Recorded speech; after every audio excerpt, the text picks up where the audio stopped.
parler des infrastructures et de leur impact sur les investissements en Égypte. Nous avons le plaisir d'avoir avec nous monsieur l'ingénieur Nagui Victor, ingénieur architecte. Nous sommes très ravis de vous avoir avec nous. Merci madame. Alors, dites-nous tout d'abord, s'il vous plaît, comment les infrastructures égyptiennes ont-elles évolué ces dernières années et quels sont les secteurs en Égypte qui ont connu le plus de développement? Tout d'abord, il faut signaler que durant ces 10 dernières années, le gouvernement a œuvré beaucoup sur tout ce qui est infrastructure et dans tous les domaines, pas seulement dans un ou deux ou trois domaines, dans tous les domaines de la vie. Et ça d'un côté. Pour répondre à votre question, il y a trois points très importants. Il y a c'est sûr l'industrie, qui est une base très importante pour l'évolution de l'économie. Il y a l'agriculture, dans laquelle il y a eu des efforts énormes pour bonifier et créer une nouvelle vallée verte. Mais il y a surtout les routes. L'Égypte a construit 7000 kilomètres de routes, des routes de la 3e génération, avec arrêt d'urgence, avec des téléphones SOS. Il faut signaler que dans les 7000 kilomètres, c'est-à-dire d'ici à Souan 7 fois, il y a 2400 kilomètres qui ont été réalisés en Haute-Égypte, pour ne pas oublier la Haute-Égypte. Ça, d'un côté. Il faut savoir une chose, l'Europe contient plein de pays évolués, modernisés et tout. Mais il y a un pays qui est le meilleur dans tout cela, c'est l'Allemagne. Et pourquoi l'Allemagne? Parce que l'Allemagne possède un réseau routier sans pareil. L'Allemagne possède des échangeurs. Vous prenez un échangeur et il vous amène directement sur Bruxelles. L'autre, il vous amène directement sur Paris, et ainsi de suite. Donc, l'Allemagne possède un réseau routier énorme. Et c'est très important pour l'investissement. Il faut que l'investisseur qui vienne en Égypte puisse se déplacer facilement et puisse atteindre et rejoindre ses intérêts diversifiés en Égypte par des moyens de route décentes. Ça, d'un côté. Donc, et même pour le citoyen, pour le propre citoyen égyptien, ça aide à ce qu'on aille à son travail, à l'école, à l'université, d'une façon plus décente que jadis. Et pour le transport des divers produits aussi. Bravo. Donc pour le transport, le gouvernement a pris en compte toujours, et ça c'est toujours dans l'esprit du gouvernement, de lutter contre la pollution. Donc ils ont commencé les travaux du métro. Le métro est un projet qui commence mais qui se termine jamais. Parce que vous êtes dans la première ligne, 2e, 9e, 11e ligne, et c'est comme un cancer. Le métro, c'est un réseau. C'est un réseau. Et le métro est très important parce qu'il aide les fonctionnaires, il aide les étudiants. Moi, je me rappelle dans les années 70, quand j'allais à l'université de Ain Shams, on prenait ce qu'on appelait dans le temps le trolleybus, une grosse bête avec une aiguille électrique, mais c'était infernal, c'était pas humain. On arrivait à l'université, aussi bien les étudiants que les fonctionnaires, que les ouvriers, fatigués, déjà avant de commencer la journée. Pourquoi? Parce que c'est un moyen de transport, une boîte de sardines. Nous étions les uns sur les autres, on marchait sur les pieds des autres.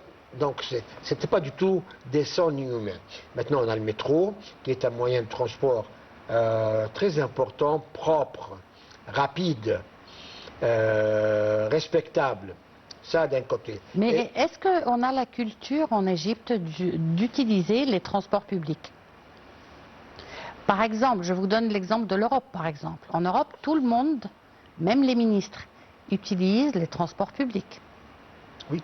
On utilise très rarement les voitures. En Égypte, on a tendance à avoir plusieurs voitures par maison. Oui, c'est vrai. Mais ce n'est pas tout le monde qui a les moyens d'acheter une voiture, madame. Oui, mais je parle de la culture générale. On commence à apprendre ses habitudes. Actuellement, je connais des amis qui prennent leur voiture jusqu'à un certain point où se trouve une station de métro, ils laissent la voiture, ils prennent le métro pour aller Pour prendre le métro? très loin, et le soir ils reviennent avec le métro, ils prennent la voiture et ils rentrent chez eux. Donc ça, vous avez raison, ça commence à rentrer dans les habitudes. Donc on a dit qu'on a le métro qui ne pollue pas, on a le train électrique. Le train électrique ne génère pas des gaz du CO2 qui donnent un effet de serre. Donc c'est encore un moyen très agréable qui relie des petites agglomérations telles que Chouroux, Madinti, Raheb, jusqu'à la nouvelle ville administrative. C'est-à-dire à partir du Nouveau Caire? Oui, à l'est du Caire. On a un troisième moyen très très important, mais qui n'est pas encore mis en service. Il y a eu des essais, le TGV, le train grande vitesse. Et ça, je trouve, c'est une révolution. Pourquoi c'est une révolution? Vous voulez aujourd'hui aller à Luxor, vous allez passer la nuit dans un train et vous arriverez à Luxor malade, avec des courbatures. Oui, oui. Avec des courbatures. Et pour le tourisme, maintenant il y a des touristes qui arrivent à l'aéroport, qui veulent visiter pendant 48 heures, revenir à l'aéroport et repartir. Eh bien, ça c'est un moyen qui relie par exemple El Ain Sokhna, Marsa Matwa, dans quelques petites heures, et non pas sur 7 heures comme actuellement. Au point de vue marchandises, pour pouvoir transporter les marchandises, c'est moins lent, c'est moins cher, ça ne pourrit pas et ça fait tourner l'argent plus vite. Donc c'est un moyen, ce sera un moyen très important, très intéressant pour les investisseurs. J'ouvre une parenthèse, ça existe nulle part, ni au Moyen-Orient, ni en Afrique. De même, le métro, il existe nulle part, ni au Moyen-Orient, ni en Afrique. Voilà. Et on commence à avoir de plus en plus de voitures électriques aussi en Égypte. Ça fait partie des zones industrielles, madame. L'Égypte a créé ce qu'on appelle la zone économique industrielle du canal de Suez. C'est quoi ça? C'est une vaste superficie qui est destinée à créer des usines. Donc tout le monde est venu. Les Russes sont venus, les Américains, les Français, les Allemands, les Chinois. Et surtout les Chinois, ils ont pris des superficies sur lesquelles ils ont construit des usines pour produire leurs voitures électriques. Mais pas seulement les voitures électriques. À Ain Sokhna, il y a une usine qui produit actuellement le bus touristique de Londres. Si vous avez été à Londres, il y a un bus touristique à 2 étages qui fait le tour de la ville. Eh bien, ce bus, il est construit en Égypte, à Ain Sokhna. Il y a mieux maintenant. Vous savez que notre président a toujours demandé et prêché qu'il ne suffit pas qu'on importe des produits, il faudrait qu'on importe en même temps la technologie avec. Oui. Ce qui fait que M. Kamel El Wazir, qui s'occupait du transport, tout ça, on a le métro, on a le train électrique, bientôt le TGV. Donc on a besoin de beaucoup de rames, on a besoin de beaucoup de tracteurs, on a besoin de beaucoup de wagons. Donc actuellement, dans la zone industrielle, il y a des usines en joint venture avec... sans dire des noms, hein? Attention aux publicités. D'accord, non, Oui. c'est pas mon domaine. Avec des gens spécialisés dans la matière, et on a construit, c'est fait, des usines pour produire les rames de métro. Désormais, on ne les importera plus. Désormais, on aura les rames du train électrique, le TGV. Et ça, c'est très important. Pourquoi c'est très important? Parce que ça, c'est ce qu'on appelle construire l'économie sur l'industrie. Et c'est très important, encore une fois, parce que ce n'est pas une économie d'importation et de consommation. Non. Il est vrai, on importe des choses, mais on importe avec le savoir-faire. Oui. Et puis, le savoir-faire reste en Égypte et devient égyptien et pratiqué par les cadres et les têtes égyptiennes. Donc est-ce que vous pensez que justement ce développement des réseaux routiers et cette multiplicité des moyens de transport ont contribué à améliorer le climat des affaires en Égypte pendant ces dernières années? C'est sûr, madame. L'investisseur qui vient, il a besoin de se déplacer. Il a des belles routes maintenant, de très belles routes. L'investisseur qui vient, il a besoin de moyens de transport, pas seulement des voitures, mais des camions, des moyens communs, tels que le TGV, pour transporter ces marchandises, que ce soit des denrées alimentaires ou des produits chimiques ou des produits des usines. Donc c'est très important, surtout que le TGV va relier les divers ports maritimes et aériens. Et ça, il y a toute une rubrique concernant les ports. L'Égypte, actuellement, est en train d'améliorer ses ports maritimes. Ça signifie quoi? Le port de El Arish, par exemple, le port de El Ain Sokhna.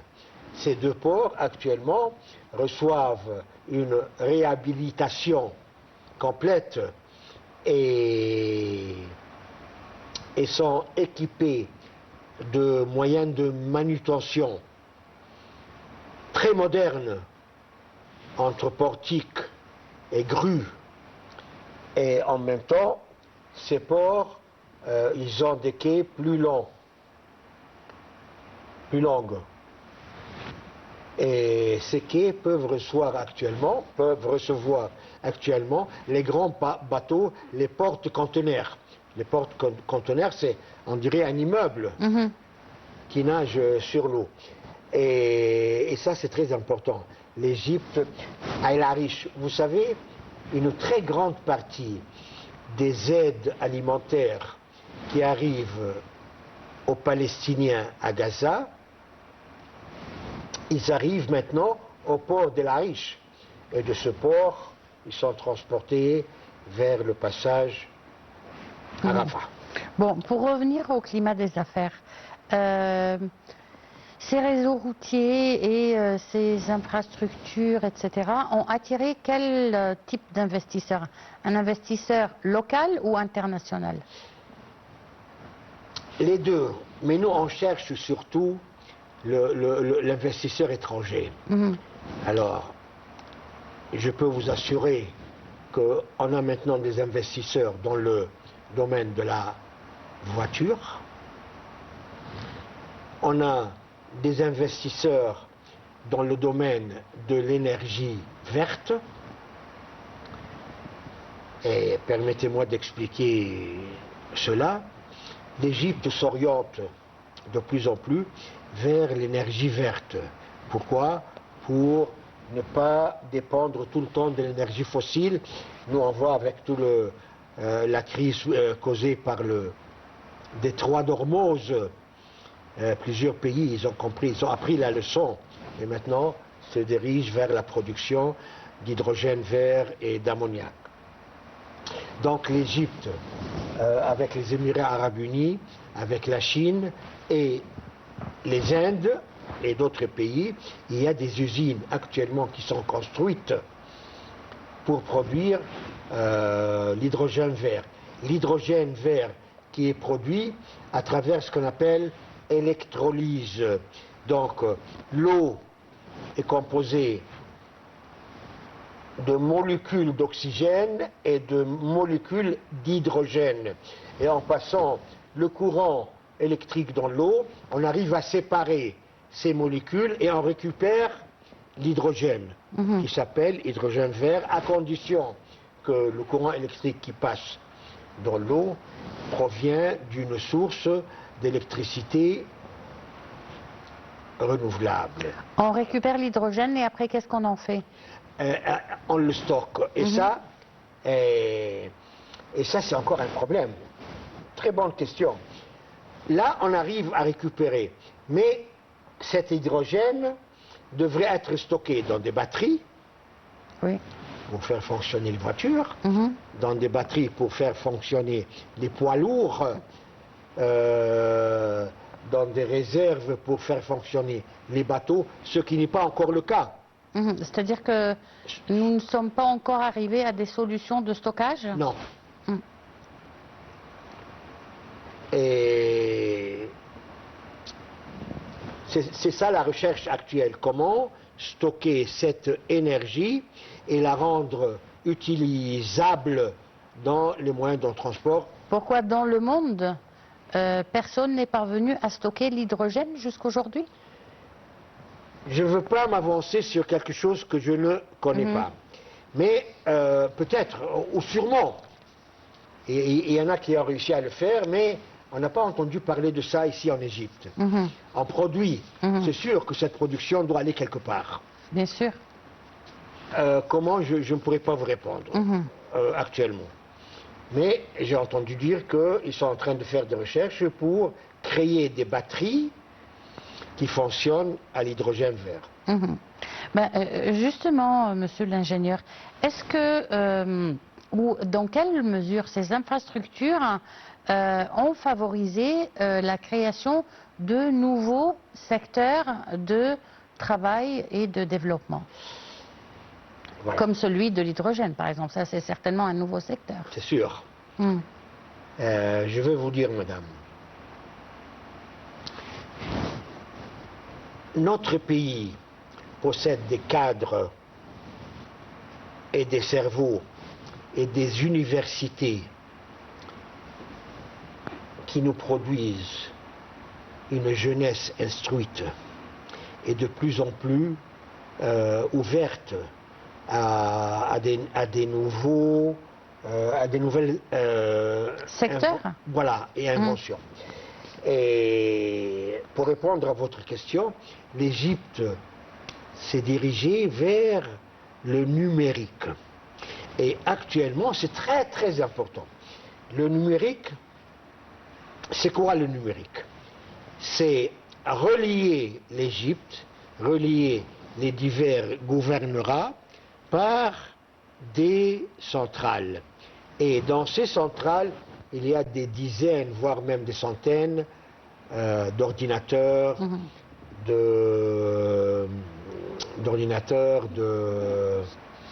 bon, j'ai oublié l'autre nom. Et ces centrales sont reliées entre eux par des kilomètres de multitubes dans lesquels circulent des câbles en cuivre ou des câbles en vaisseau, des vaisseaux de câbles en fibre optique, l'un ou l'autre. Et qu'est-ce que ça nous donne, ça? Ça nous donne ce qu'on appelle Internet. Avec ça, maintenant en Égypte, vous pouvez ne pas aller au travail, madame. Oui. Vous pouvez travailler à distance. Pas mon travail. D'accord. Mais vous pouvez... Beaucoup de gens peuvent rester chez eux. D'ailleurs, le gouvernement a annoncé aujourd'hui que le mois de septembre, on continuera à travailler à domicile. Vous pouvez toucher... À domicile le dimanche, n'est-ce pas? À domicile, je n'ai pas continué la lecture. vous pouvez toucher votre salaire avec une carte magnétique à travers un ITM. Vous pouvez retirer de l'argent, si vous en avez, au lieu d'aller à la banque, faire le fil indien. Même pas, on commence à parler de monnaie électronique maintenant, qui certainement se développera dans l'avenir. Oui, mais pas actuellement. Voilà, pas actuellement. Mais vous avez quand même des façons, sans dire de nom, je répète, de transférer de l'argent ou de recevoir de l'argent à travers votre téléphone portable, par exemple. C'est sûr. Vous avez plusieurs... On ne peut pas dire... Mais ce n'est pas de la publicité, madame. Tout le monde connaît ça. À travers des applications. Voilà, bravo. À travers des applications. J'aime ça. Bon, monsieur l'ingénieur, du moment qu'on parle d'infrastructures, de réseaux routiers, on parle de nouveaux secteurs de travail, on parle de développement justement des chances de travail. Donc, certainement, on parle de diminuer le chômage. C'est sûr. Créer des chances d'emploi. C'est sûr. Avec tous les chantiers qu'on voit actuellement, on dirait que l'Égypte est devenue un chantier.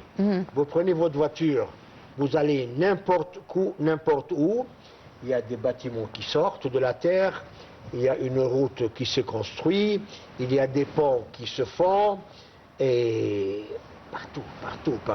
L'Égypte est devenue un grand chantier. Puisque vous parlez de nouveaux postes pour les jeunes, c'est sûr. Le chômage, dernièrement, ils ont annoncé qu'il a été réduit à 7%, ce qui est formidable. C'est-à-dire que tout cela a conduit à vraiment offrir du travail et des emplois pour les jeunes. Mais c'est sûr. Dans quel secteur? Prenez les nouvelles villes. L'Égypte a construit et est en train de construire 37 nouvelles villes de la 4e génération. Qu'est-ce que ça veut dire de la 4e génération? Cela signifie des villes intelligentes et durables. Les villes construites, tout d'abord, je vais parler socialement, on a construit des villes pour remplacer les quartiers non planifiés. Ces quartiers ont été éradiqués. Et quartiers non planifiés, c'est-à-dire vous parlez des bidonvilles? Ashouaïa. Oui, les bidonvilles. Les bidonvilles, si vous voulez. Oui, bon, les bidonvilles. Eh bien, comme à Tameya, tout ça. Donc, ça a été éradiqué actuellement. Il n'existe plus. Et il y a eu des constructions, et l'Asmarat, il y a eu des constructions pour transférer ces gens dans ces villes nouvelles pour vivre une vie décente. Ça d'un côté. Les nouvelles villes construites, on a la nouvelle capitale administrative qui est une vitrine pour l'Égypte. Je dirais même que plusieurs présidents africains, voire même arabes, qui visitent le Caire et qui demandent de rendre visite à cette nouvelle ville administrative et qui demandent de l'aide technique pour que des ingénieurs ou des entreprises aillent refaire la même chose. Et la preuve la plus flagrante, c'est le barrage de la Tanzanie. Mais on va terminer avec ce barrage, monsieur l'ingénieur. On arrive à la fin de cette édition d'Oracle du Nil. C'était un plaisir de vous avoir avec nous ce soir. C'était également un plaisir de vous avoir aussi avec nous. Et on se dit au revoir et à demain avec un nouveau collègue. Au revoir.